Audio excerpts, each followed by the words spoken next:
Oke, Assalamualaikum warahmatullahi wabarakatuh.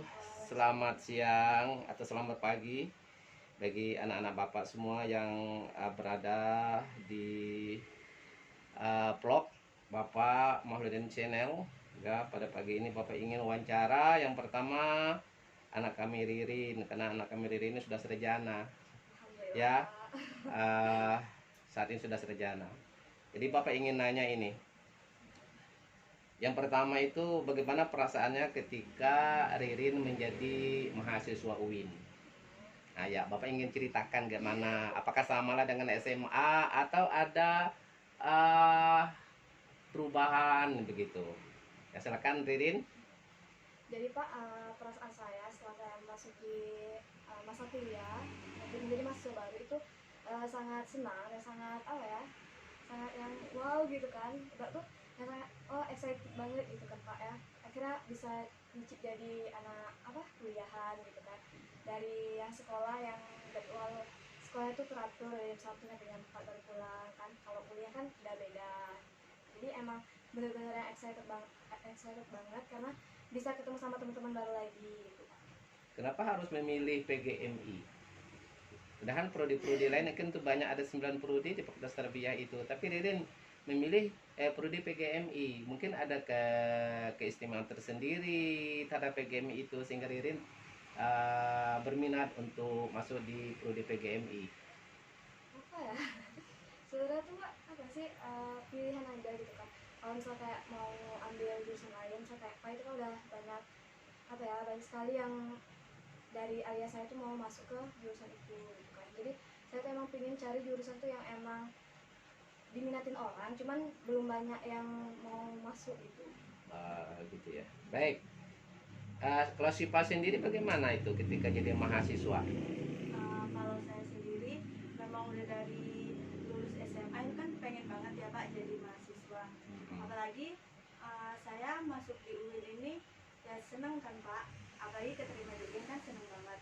Terus rasanya jadi mahasiswa juga rasanya beda banget ya Pak sama SMA. Kalau SMA kan ruang ruang lingkupnya cuma temenannya di desa-desa itu kan Pak. Nah kalau SMA ini temenannya itu bisa semua semua dari semua daerah tuh ada temen gitu kan. Terus temannya juga tuh banyak, jadi tuh banyak wawasan aja gitu Pak. Ah, si Siva kan masuk ke prodi PGMI ya. Iya. Ini kan guru madrasah ibtidaiyah ya. Prodi-prodi lain itu banyak gitu. Ada PAI, ada PIAUD, ada bahasa Inggris, ada IPA, ya, ada matematik. Kenapa Siva memilih PGMI? Nah dari sesudah lulus juga saya memang udah pengen jadi guru PGRI gitu kan Pak. Karena dari orang tua juga emang disuruh, terus dari sayanya juga memang keinginan saya karena di apa guru PGMI atau guru SD itu peluangnya banyak, apalagi di tahun saya sudah lulus nanti. Iya, baik. Nah, kita kembali kepada Ririn. Ririn, eh, semenjak jadi mahasiswa itu belajarnya bagaimana? Ngatur supaya bisa belajar dengan baik sehingga saya lihat EPK-nya juga sampai sekarang ini sudah cum laude gitu. Gimana cara belajarnya? Sistem saya belajar sih Pak gini ya, misalnya ada tugas gitu kan, tugas dari dosen atau dosen dosen atau yang lainnya gitu kan. Itu misalnya hari ini diberikan tugas gitu kan, malamnya langsung saya kerjain gitu. Jadi saya tuh nggak pernah kita tuh nggak pernah ngelupain akan satu tugas gitu kan. Terus ya berusaha mencari referensi gitu, gitu dan yang lainnya. Terus bagaimana cara bergaul dengan teman-teman, membagi waktu, bisa berteman, bisa belajar dengan baik itu gimana caranya? Gimana ya Pak, itu kembali ke cara kita memanage waktu sendiri sih. Jadi kalau misal pagi ini saya kuliah gitu kan, saya kan rumah saya kan jauh Pak di Kupe gitu kan, jadi saya nggak langsung pulang biasanya tuh. Jadi kalau misalnya kuliah sampai jam 2 atau jam 3 itu saya main dulu bentar ke tempat kawan gitu kan, atau kadang tuh juga kadang diskusi juga sama teman gitu kan, sharing-sharing lah Pak. Ibarat tuh apapun yang terjadi hari ini ayo kita cerita gitu ke teman-teman. Sebenarnya seperti itu aja sih Pak, Oh nggak ya, pernah yang ya. macam-macam Ya, sih kalau terima saya. kasih ya Ririn. Kalau Sipa sendiri gimana itu cara belajarnya dan mengatur belajar sambil berteman, bergaul dengan temannya begitu? Nah, kalau saya sendiri belajar, misalnya ada tugas nih Pak, kan kita kan ada teman-teman tuh, ya kita ayo kita kerjain tugas bareng-bareng kayak gitu di kosan saya atau di kosan teman saya kayak gitu. Jadi kita bisa sambil belajar, bisa sambil berteman gitu Pak. Baik. Kemudian Ririn, Bapak ingin tanya ini, berapa EPK-nya setiap semester itu? Saya lupa ya Pak, cuman setiap semester itu IPK saya selalu meningkat. Jadi pernah Alhamdulillah. dulu dari 3,76 naik ke 3,83, naik lagi ke 3,86, sampai IPK terakhir saya di semester berapa ya? 6 itu 3,95 kalau nggak salah. 3,95 itu sangat luar biasa, itu hampir 4 Iya, Pak. EPK-nya ya. Itu sih cuma satu. Ya. Terus kelas IPA sendiri gimana EPK-nya? Saya juga alhamdulillah setiap semesternya selalu meningkat ya Pak. Dari yang awalnya itu cuma 3,5, 3,6, 3,7 sampai ke 3,9. Baik.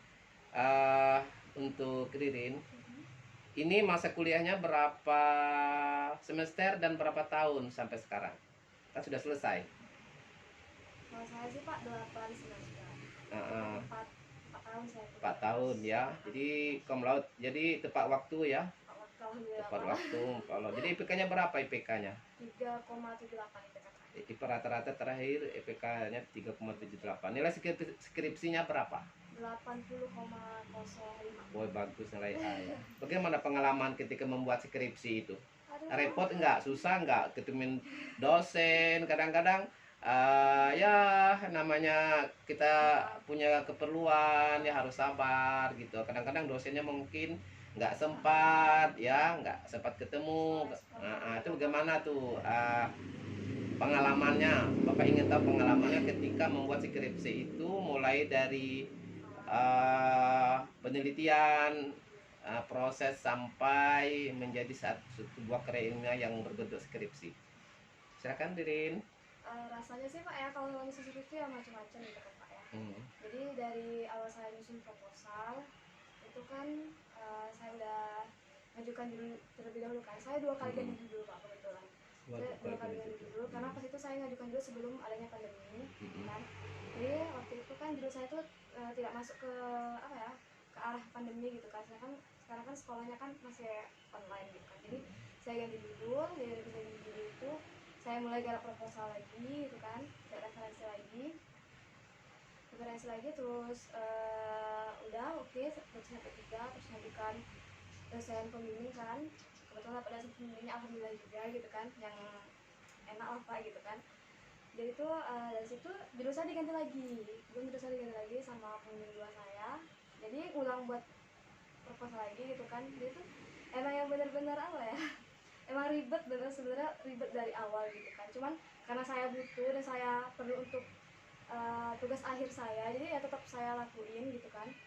Walaupun ribet, namun semangat tetap tinggi, Pak. karena untuk mengejar harus lulus tepat waktu. Apalagi saya tuh melihat teman-teman saya tuh udah sampai ke apa ya, ada lebih duluan gitu kan, udah sampai udah seminar proposal, pas saya teman saya sudah ada seminar proposal, sedangkan saya di waktu itu belum mengerjakan sama sekali, baru mau membuat proposal gitu kan. Jadi emang dari teman saya itu, jadi saya termotivasi agar cepat menyelesaikan apa ya, skripsi saya itu tadi gitu kan. Setelah seminar proposal pun saya masih apa ya, sebulan kemudian baru saya revisi. Emang terlampau apa ya, terlampau santai gitu kan, baru saya revisi karena melihat teman saya tuh udah banyak yang penelitian ke sekolah, riset gitu kan.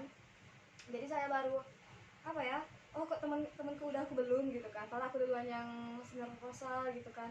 Jadi ya langsung ngurus surat riset ini macam-macam, sampai ke kumprinnya juga gitu kan, karena proposal waktu itu belum juga kan.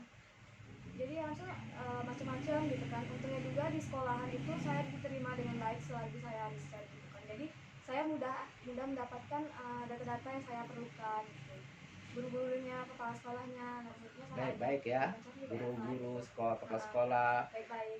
menerima kita, merespon kita, membantu kita apa yang menjadi kebutuhan ya di dalam riset itu ya. Baik, untuk Sipa sendiri gimana masa kuliah sampai selesai ini? Proses pembuatan karya ilmiah yang berbentuk skripsi itu gimana pengalamannya? Kurang lebih saya sama juga kan pakai Erling. Saya 2 kali juga ganti judul. Terus tapi alhamdulillahnya saya waktu mengerjakan proposal itu kan Pak dipermudah gitu sama pembimbing saya. Di situ saya kan seminar saya di bulan Desember, langsung saya ngajukan riset di Januari, selesai di selesai di Maret kan Pak. Langsung saya ngerjakan skripsi. Itu banyak sekali Pak revisinya yang pas waktu skripsi kan. Jadi pas waktu ngerjakan bab 4 sama bab 5 itu saya benar-benar hampir stres Pak, bisa dibilang hampir stres karena ini kami ngeprint ulang terus kan Pak kalau Iya, revisi jadinya, betul. apalagi saya kan anak kosan ya Pak. Iya. ngeprint ulang terus kan. Mm-mm. Apalagi kalau skripsi kan nggak dikit kan halamannya banyak, jadi Iya. banyak, benar-benar butuh mengeluarkan duit banyak gitu Pak. Mm-mm. Terus untuk itu sesudah itu ya saya dipermudah lagi sih sesudah sidangnya kan. Mm-mm. Tapi pas masa sidangnya itu saya emang rasanya campur aduk ya Rin. Mm-mm. Pas sidang itu, tapi alhamdulillahnya dapat nilai sidang 81,25. Wah, ya. Iya, Alhamdulillah. Syukur alhamdulillah kalau nilai Bapak dulu skripsian nilainya cuma B. Ya, ketika S2 baru A, ketika S3 A. Nah, itu. Baik, ini rencana selanjutnya nih, Ririn kemana setelah sudah dapat gelar? Apa rencana berikutnya? Apakah gak mana? Coba silakan. Gimana kira-kira? Kalau saya pribadi sih Pak ya, pengennya saya tuh ngajar dulu, coba nyari pengalaman dulu ngajar dulu. Tapi kalau dari orang tua saya, pengennya saya lanjut studi lagi gitu kan. Cuman gimana ya, saya habis udah skripsi aja apa ya gini gitu kan, pengen ngerjain tesis gitu Ya kan. kalau orang tua itu masih sanggup membiayai kita untuk kuliah S2, saya pikir kami tidak perlu pusing memikirkan pengalaman yang sudah ada, malah tambah pengalaman gitu. Iya sih Pak sebenarnya. Ya, sebagusnya kan seperti itu. Kecuali orang tua mengatakan, "Sudahlah, cukup sampai di sini dulu. Sekarang ilmu yang kamu dapatkan itu kamu terapkan dulu." Nah, kalau seperti itu. Rencana Ririnya mau kuliahnya kemana? S2-nya? Sebenarnya kalau saya sih pengennya apa ya, ngikutin jejak senior dari PGRI kita, karena kalau nggak Malang kan di itu Jogja, di Jakarta juga ada juga ada. PGMI. Kalau misalnya di Jambi kan belum ada. Ya, jadi sebagusnya S2 itu apa namanya runtun ya, sesuai dengan S1-nya, S2, S1-nya PGMI juga S2-nya PGMI. Bagus. Belum ada niat untuk membangun rumah tangga begitu? Belum Pak, belum, masih muda. Masih muda. Ya, ya. Belum kepikiran. Baik. Sipa sendiri gimana ini? Rencana selanjutnya setelah sudah dapat gelar, apakah mau melanjutkan apa bagaimana? Kalau saya sendiri habis ini memang pengen langsung ngajar Pak. Dari sekarang pun saya sudah nyari lowongan kan Pak, cuman tempatnya memang jauh kan kalau di Jambi, masih nyari-nyari yang pas. Terus kalau untuk lanjut kayaknya belum deh Pak, soalnya saya pengen istirahat dulu gitu Pak, ininya habis ngerjain skripsi, seenggaknya cari ini dulu, Cari peluang cari untuk peluang. mengembangkan pengetahuan ya. Seenggaknya kita bisa nyari diri sendiri dulu gitu, nggak masih minta duit sama orang tua. Oh iya. Baik ya, terima kasih wawancaranya kali ini Ririn, Siva ya. Informasinya inilah untuk motivasi anak-anak adik-adik kita. Ya, ini sebagai contoh bahwa kakaknya ini dia kuliahnya serius ya. Sehingga bisa selesai tepat waktu dengan predikat cum laude. Jadi ini perlu dicontoh oleh adik-adik kita yang masih sedang kuliah gitu ya. Jadi kuliah itu ya bisa mengatur waktu, bukan artinya kita belajar terus, tetapi bagaimana belajar, tetap belajar, berteman, bergaul, bersosialisasi sama teman itu tetap dilanjutkan. Ya, cuman mungkin juga berorganisasi juga boleh, tetapi yang menjadi prioritas adalah belajar. Yang penting kita bisa ngatur waktunya. Nah, demikianlah wawancara kali ini. Sekali lagi ucapkan terima kasih. Semoga sehat walafiat. Ya, dimudahkan rezekinya, dilancarkan segala urusannya, dan disehatkan badannya. Demikian pertemuan kita pada hari kali ini. Lebih kurang mohon maaf. Assalamualaikum warahmatullahi wabarakatuh.